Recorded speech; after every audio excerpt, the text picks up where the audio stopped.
하나님 말씀 함께 보도록 하겠습니다.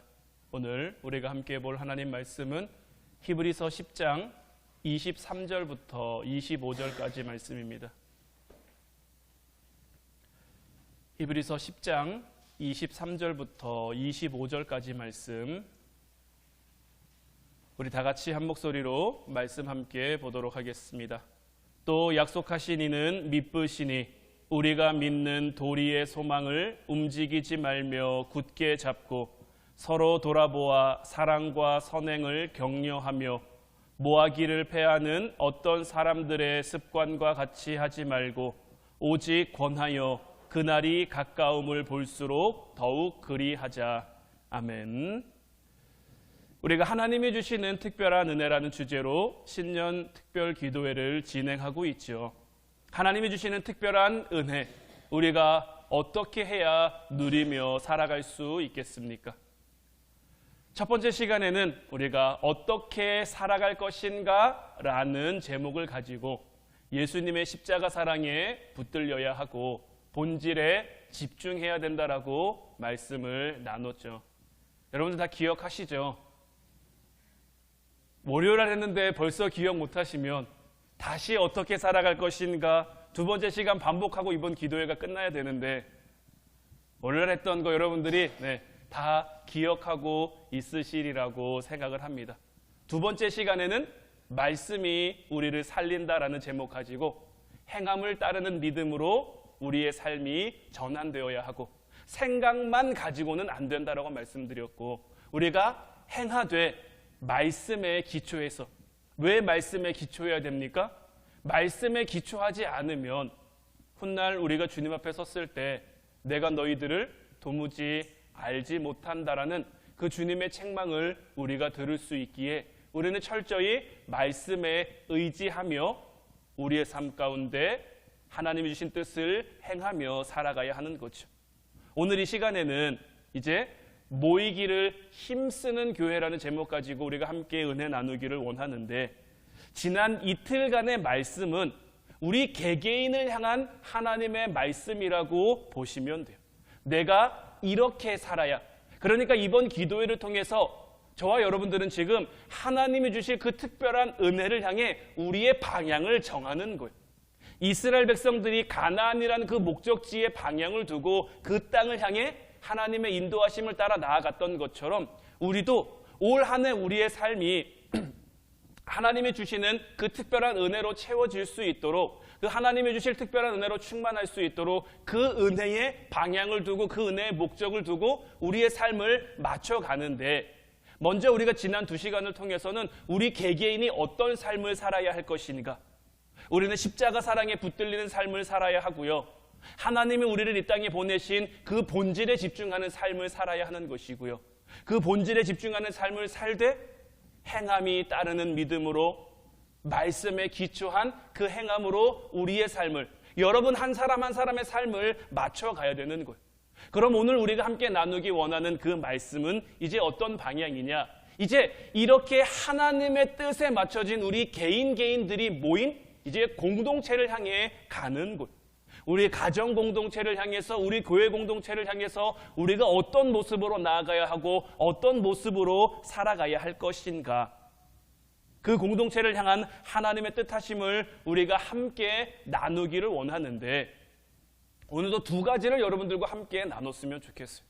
오늘 나누기 원하는 첫 번째는 모이는 것은 하나님의 명령이라는 거예요. 우리는 그냥 모이는 게 아닙니다. 하나님의 뜻하심과 하나님의 명령하심 가운데 모이는 거예요.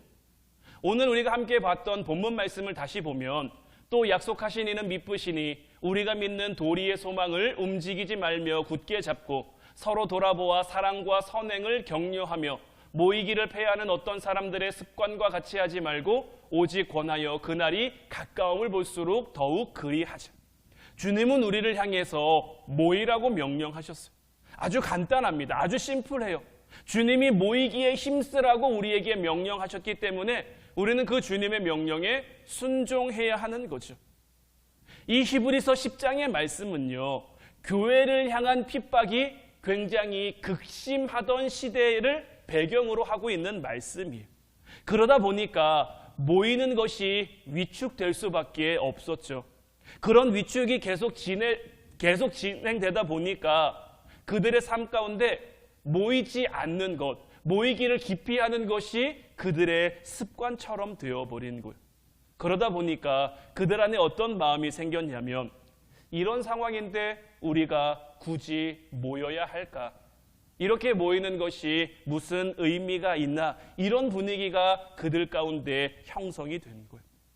저는 이러한 부분들이 딱 오늘 우리가 살아가는 이 시대의 상황과 굉장히 비슷하다라고 생각을 합니다. 우리도 얼마 전까지 코로나 시대를 겪어왔죠. 예배를 포함한 교회에서의 모든 활동이 다 위축되고 다 제한을 받았단 말이에요. 금방 끝날 줄 알았는데 이 코로나 사태가 한 3년 정도 지속되면서 예배의 패러다임이 바뀌었고요. 교회의 모습이 참 많이 바뀌었어요. 코로나는 끝나서 이제 모이는 것이 자유로워지었는데 여전히 집에서 예배 드리는 것이, 여전히 집에서 온라인으로 예배 보는 것이 습관이 된 그러한 성도들도 참 많아졌어요. 그래도 우리 교회는 참 감사한 것은, 그래도 여러분들이 교회에서의 예배에 그래도 적극적으로 참여해 주시고 열심히 참여해 주셔서 참 감사한데, 그중에 어떤 교회들을 보면요, 특히 큰 교회일수록 더 그런 상황이 심각한 것 같아요. 코로나가 끝나서 나오라고 하는데도 안 나오는 거죠. 여기서 이렇게 예배 드려도 되잖아요. 저 이렇게 예배 드릴게요 라고 생각하고 얘기하시는 분들이 참 많은 거예요. 그러나 우리가 분명히 알아야 될 것은 뭐냐면, 이거 굉장히 위험한 상황이다라는 거예요. 하나님은 우리에게 모이기를 힘쓰라고 권하셨어요. 25절 말씀에 모이기를 패하는 어떤 사람들의 습관과 같이 하지 말고 오직 권하라고 되어 있단 말이에요. 우리는 모이기를 권하고 모이기에 힘쓸 수 있어야 되는 거예요. 우리가 이 하나님의 명령에 순종해서 함께 모일 때 거기에 하나님의 역사가 나타나는 것이고 복음의 능력이 나타날 수 있는 거예요. 하나님은 우리가 함께 모여 예배하고 함께 모여 교제하기를 원하시는 거예요. 초대교회가 처음으로 생겨날 때도 하나님은 이 원리로 초대교회를 대하셨어요. 사도행전 2장 46절 47절 말씀 보면요, 날마다 마음을 같이하여 성전에 모이기를 힘쓰고 집에서 떡을 떼며 기쁨과 순전한 마음으로 음식을 먹고 하나님을 찬미하여 온 백성에게 칭송을 받으니 주께서 구원받는 사람을 날마다 더하게 하시니라. 그들은 마음을 같이하며 성전에 모이기를 힘썼다는 것을 우리는 결코 잊어서는 안 되는 것. 그러니까 이 성전에 모여서 드리는 예배는 오늘날로 말하는 공적인 예배를 가리켜 말하는 거예요. 새벽 예배, 수요 예배, 금요 예배, 주일 예배, 이런 예배들을 가리켜 말하는 거죠. 이런 예배에 우리가 함께 모여 예배하는 것이 굉장히 중요하고 우리에게 필요합니다. 그런가 하면 또 집에서 떡을 떼며 기쁨과 순전한 마음으로 음식을 나눴다라는 말씀도 있는데, 이것은 어떤 소그룹이나 속회 활동을 가리켜 이야기를 하는 거예요. 제가 예배를 드리면 광고 시간마다 빼먹지 않고 여러분들에게 꼭 말씀드리는 게 있죠. 마지막 부분에 각 가정은 주보에 있는 가정예배 예문으로 가정예배를 꼭 드리셔야 됩니다. 제가 이 광고를 빼먹지 않고 꼭 여러분들에게 드리는 이유가 뭐냐면, 우리의 삶은 이렇게 공적인 예배도 중요합니다. 하지만 이런 공적인 예배가 중요한 게 아니라, 공적인 예배만 중요한 게 아니라 우리의 삶의 자리에서 나누는 예배도 굉장히 중요합니다. 아직 우리 교회는 좀 인원이 많지 않고 좀 그렇기 때문에 저는 매번 말씀드립니다만은 각 가정을 저는 하나의 속회로 보고 있는 거예요. 장로님 가정, 집사님들 가정을 한 가정을 속회로 보고 있는 거예요. 그래서 가정에서 꼭 가정 예배를 드리라는 것이, 서로 가정에서 함께 예배하며 서로 이야기를 나누며 함께 교제하며 기도하는 시간 갖는 것이, 이제 우리 교회가 조금 더 성장되면 이제 하나의 가정이 하나의 속회가 아니라 이제 몇 가정이 모여 하나의 속회를 이루어 가야겠죠. 우리 교회도 점차적으로 그렇게 성장해 가야겠지만 아직은 가정에서 예배드리는 것 우리에게 너무나 필요하고 너무나 있어야 하는 것. 교회의 어떤 역동성, 교회의 어떤 살아 움직임은 어떤 큰 행사를 통해서 만들어지는 것이 아니라 사람과 사람 사이에 그 역동적인 관계가 만들어질 때, 그냥 단순히 만나서 맛있는 거 먹고 뭐 재밌는 거 하고 이런 관계 아니라 서로 말씀을 나누며 교제하는 그런 관계를 통해서 그 교회의 역동성과 우리의 살아남이 이루어질 수 있다라는 것. 그리고 그런 관계들이 형성될 때 비로소 그 교회는 살아 역사하는 교회, 살아 움직이는 교회. 이 사도행전 2장 47절에도 나와 있지만 하나님을 찬미하며 그들의 예배가, 그들의 삶이 온 백성에게 칭송을 받으니 주께서 구원받는 사람을 날마다 더하게 하셨다라는 거죠. 그들이 잘해서 교회가 부흥한 게 아니고요. 그들이 먼저는 개인의 신앙, 개인의 믿음이죠. 제가 첫날, 둘째 날 말씀드렸던 것처럼 우리 개개인이 하나님 뜻에 초점을 맞춰서 그 방향을 향해 가야죠. 그리고 나서는 뭡니까? 함께 가는 사람들을 살펴야죠. 믿음이 조금 더 믿음을 크다 작다로 표현할 수는 없습니다만은 그래도 조금 더 믿음이 견고한 사람은 믿음이 좀 약한 자를 붙들어주고 세워줘서 이 길을 함께 갈 수 있도록 서로 격려하며 서로 이렇게 순전한 마음으로 기쁨을 함께 나누며 그 길을 함께 걸어가면 우리의 걷는 그 길이, 우리의 예배하는 그 삶이 이 땅 가운데 빛과 소금의 역할을 감당하게 돼요. 우리가 그런 모습으로 살아가 그런 공동체를 이루면 주님이 우리의 부흥, 주님이 우리의 구원을 이루어 가신다라는 것. 그리고 두 번째는 뭐냐? 모일 때 하나님의 능력이 나타난다라는 것. 마태복음 18장 19절 20절 말씀 보면 진실로 다시 너희에게 이르노니 너희 중에 두 사람이 땅에서 합심하여 무엇이든지 구하면 하늘에 계신 내 아버지께서 그들을 위하여 이루게 하시리라. 두세 사람이 내 이름으로 모인 곳에는 나도 그들 중에 있느니라. 우리가 모이기에 힘써야 할 이 두 번째 이유는 뭐냐면 우리가 모일 때, 우리가 함께 할 때 하나님의 능력이 나타나기 때문이다라는 것. 예수님이 우리에게 뭐라고 말씀하셨습니까? 두 사람이 합심해서 기도하면 무엇이든지 구하면 하늘에 계신 내 아버지께서 그들을 위하여 이루게 하신대요. 두세 사람이 내 이름으로 모여있는 곳에는 주님도 그들 중에 있대요.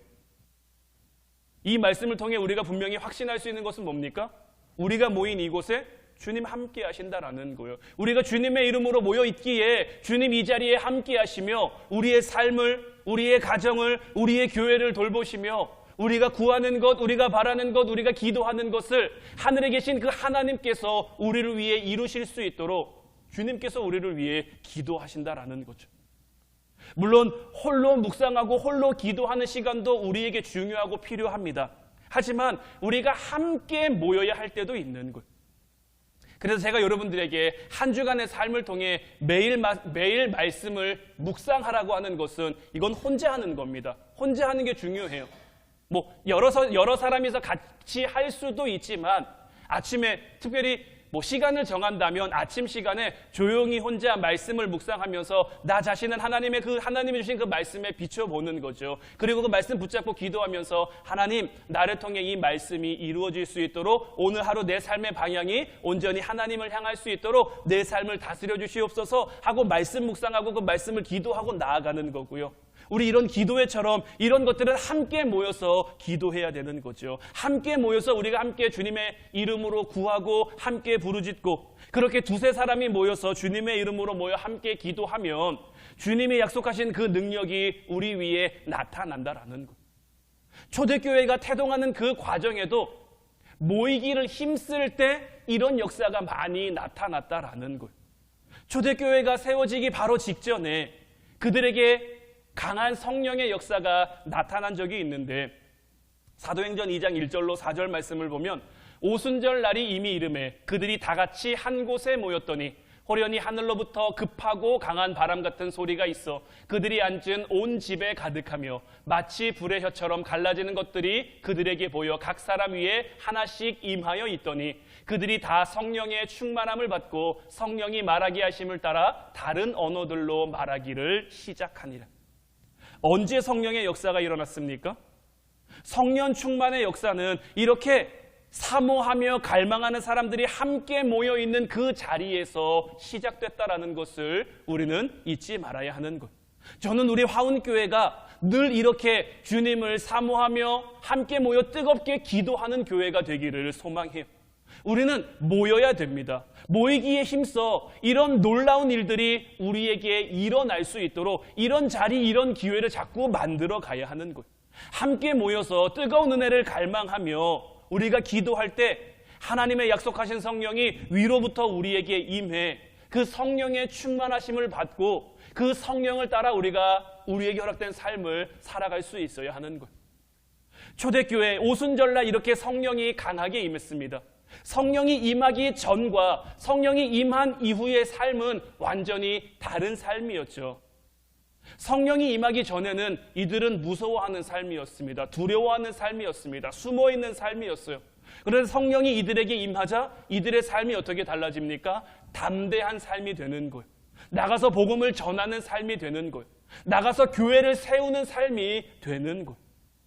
우리도 함께 모여서 서로의 기도 제목을 나누고 아픔과 슬픔을 함께 나누며 같이 한 꿈을 꾸어갈 수 있어야 되는 거예요. 한 소망을 가지고 하나님 앞에 기도할 수 있어야 되는 거예요. 우리가 그렇게 모여서 기도할 때, 우리가 그렇게 기도하기에 힘쓸 때 우리의 신앙이 변질되는 것도 맞고 우리의 교회가 변질되는 것도 맞고 하나님의 능력이 우리를 통해 나타나 우리도 이 땅을 담대하게 살아갈 수 있게 되는 거예요.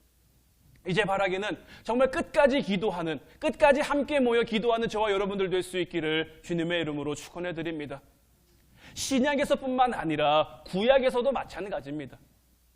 구약 시대에도 하나님의 백성이 타락하면, 영적으로 어두워지면, 그래서 이스라엘이 위기를 만나면 하나님께서 그 위기를 타개하기 위해 어떤 방법을 취하셨습니까? 한 지도자를 세우고 그 지도자를 중심으로 모이게 하셨어요. 사무엘 시대 때도 그랬습니다. 영적으로 어두운 그 시대에 위기를 만난 그 상황 가운데서 하나님은 그 시대를 다시 회복할 수 있는 영적인 지도자로 사무엘을 세우셨는데, 사무엘이 세워진 것보다 더 중요한 것은 뭐냐면 그 어려운 시대 가운데 사무엘이 세움받고 나서 가장 먼저 무엇을 했느냐가 더 중요한 거예요. 사무엘이 그 이스라엘을 다스릴 지도자로 세워진 다음에 가장 먼저 한 일이 무엇입니까? 사무엘상 7장 5절로 6절 말씀을 보면 사무엘이 이르되 온 이스라엘은 미스바로 모이라.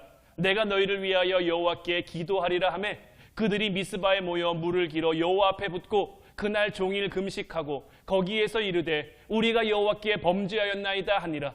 사무엘이 미스바에서 이스라엘 자손을 다스리느라라고 되어 있는데, 지도자로 세움받은 사무엘이 그 지도자로서 이스라엘 백성들 가운데 가장 먼저 한 일이 무엇입니까? 자, 백성들아, 미스바로 다 모여라. 미스바로 다 올라와라. 우리가 함께 기도하자. 그래서 그들이 여호와 앞에 물을 붓고 그날 종일토록 금식하며 하나님 앞에 함께 기도한 거죠. 그들이 기도하며 뭐 했습니까? 우리가 여호와께 범죄했습니다. 회개한 거죠. 늘 여러분들에게 말씀드립니다마는 회개는 무엇입니까?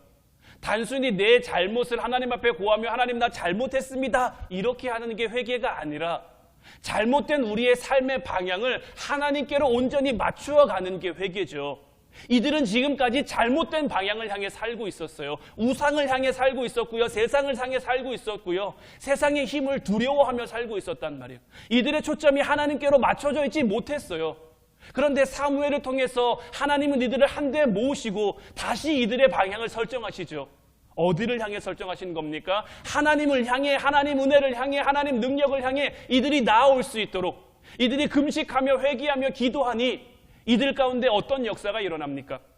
사무엘상 7장 12절 말씀 보면 사무엘이 돌을 취하여 미스바와 센 사이에 세워 이르되 여호와께서 여기까지 우리를 도우셨다 하고 그 이름을 에벤에셀이라 하니라. 블레셋의 위협이 이들 가운데 있었단 말이에요. 블레셋이 이 이스라엘 백성들이 미스바에 모여있다 하는 이야기를 듣고 이들을 치러 올라왔어요. 이 블레셋 사람들에게 이미 이스라엘 백성들은 사실 아무것도 아니었어요. 그저 우리가 가서 한번 교육시켜줘야지, 우리가 가서 한번 혼내줘야지, 우리가 가서 정신 한번 차리게 해줘야지, 이런 마음을 가지고 미스바를 향해 왔는데 이스라엘 백성들은 싸우지도 않았어요. 이스라엘 백성들은 전쟁하지도 않았어요. 하나님의 역사하심이 그들 가운데 나타나니까 그들 스스로 무서워, 그들 스스로 두려워 블레셋 사람들이 도망한 거예요. 이스라엘 백성들은 그저 가면서 그들을 치는 일밖에 안 한 거예요. 그러면서 사무엘을 통해 고백되어지는 말이 무엇입니까? 여호와께서 우리를 여기까지 도우셨다라는 거예요. 이 모든 것들이 언제 일어났습니까? 이들이 함께 모여 기도할 때 일어났다라는 것을, 이들이 함께 모여 그들의 방향을 온전히 하나님을 향해 맞춰갈 때, 기도하며 회개하며 나아갈 때 일어났다라는 것을 우리는 결코 잊어서는 안 되는 거예요. 여러분들의 삶 가운데도 힘든 거 있죠. 어려운 거 있죠. 올 한 해를 시작하면서도 아직 풀리지 않은 숙제 같은 그런 문제들도 분명히 있는데, 이런 것들이 언제 해결될 수 있습니까? 우리가 함께 모여 하나님을 향해 온전한 방향을 전하고 하나님을 향해 기도하며 나아갈 때 하나님의 역사하심이 저와 여러분들 가운데 임하는 거예요. 이스라엘 백성들에게 블레셋은 그들의 힘으로 감히 감당할 수 없는 문제였어요. 감히 감당할 수 없는 어려움이었어요. 그런데 하나님이 개입하시니까 한 방에 그 모든 것들이 다 해결되는 것을 보잖아요. 이처럼 부흥의 역사, 회복의 역사, 하나님의 온전케 하심의 역사는 모이는 것을 통해서 시작됐다라는 것을 우리는 결코 잊지 말아야 하는 것. 저도 이 말씀을 묵상하면서 여러분들과 함께 이 말씀을 나누고 싶어요. 함께 이 말씀을 우리 교회의 말씀으로 만들어 가고 싶어요. 사무엘이 온 이스라엘 백성들을 미스바에 모이게 한 것처럼 저도 여러분들을 향해서 우리가 함께 모여 기도합시다. 우리가 함께 모여 회개합시다. 함께 모여 하나님을 향해 우리의 삶의 온전한 방향을 맞춰갑시다. 먼저는 우리 개개인의 믿음과 신앙을 하나님께로 온전히 초점을 맞추고 그 초점을 맞춰 한 군데를 향해 우리가 함께 같은 곳을 바라보고 나아가는 거잖아요. 함께 같은 곳을 바라보고 나아가면서 아파하고 있는 사람이 있다면, 힘들어하고 있는 사람이 있다면 함께 끌어주고 함께 밀어주고 함께 도와줘서 함께 우리 교회가 세워질 수 있도록, 사무엘이 미스바에 모여서 함께 기도한 것처럼 우리가 함께 모여서 기도하고 모여서 회개하고 모여서 하나님 앞에 나아가면 우리를 향해 예비해 두신 하나님의 그 특별한 은혜가, 에베네셀의 그 은혜가 여기까지 우리를 도우셨다라고 우리도 고백할 수 있도록 하나님이 우리에게 베풀어 주시지 않겠습니까? 하나님의 준비는 이미 다 끝났어요. 이들이 미스바에 모이기도 전부터 하나님은 하나님의 계획을 이미 준비하고 시행하고 있었던 것처럼 저와 여러분들을 향한 하나님의 계획도 이미 다 끝났어요. 하나님은 이미 준비가 다 끝났어요. 이제 누구만 준비되면 됩니까? 저와 여러분만 준비가 되면 되는 거예요. 하나님이 예비해 두신 그 특별한 은혜를 향해 우리의 삶의 방향을 맞추고 우리의 삶의 초점을 맞춰 나아가기만 하면 우리도 그 은혜를 누릴 수 있는 거예요.